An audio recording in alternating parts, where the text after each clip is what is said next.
Assalamu alaikum everyone. Welcome to my channel.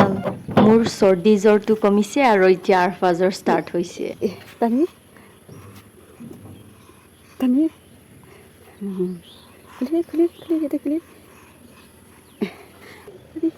Ha, সি কানি আছিলে সেইকাৰণে অলপ বাহিৰত লৈ আহিছোঁ আৰু ভাবিছোঁ হাজবেণ্ডে সেইদিনা ঘাঁচ মৰাৰ মেডিচিন দিছিলে তো দেখাই দিওঁ মানে কেনেকুৱা হৈছে। গাছবিলাক চব মৰি গৈছে দেখিছে। হাঁহৰ মাংস হোৱা নাই, তাৰ বেছিয়ে ভোক লাগি গ'ল, সেইকাৰণে তাক যি আছিলে সেইটোতে ভাত দি দিছোঁ।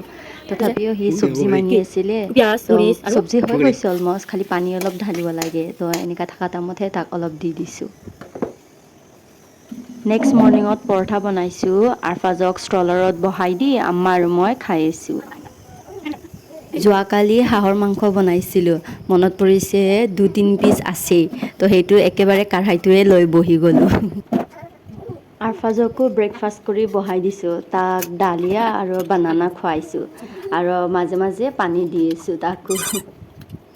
আম্মাই কৈ আছিলে খালী কাঢ়াইও দেখাবা, মই কৈছোঁ একো নাই, এইটোৱে বেছি টেষ্টি হয়। আপোনালোকো এনেকুৱা মুচি খায়নে?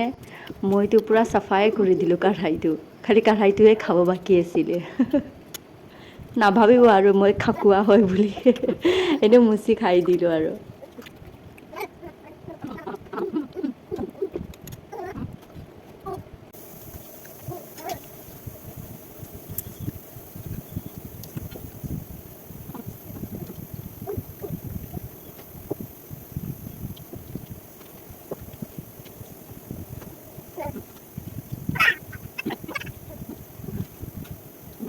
সি এপলৰ ৱাটচ লৈ আহিছে।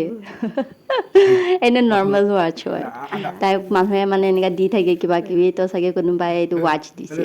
মোক দেখাই আছে সি নতুন টি শ্বাৰ্টটো পিন্ধিছে, আগতে ৱাটচত লাইট নজ্বলি আছিলে, তো এতিয়া দেখাই আছে যে লাইটো জ্বলে ইয়াত। আজিলৈ ইমানে, বাই, টেক কেয়াৰ।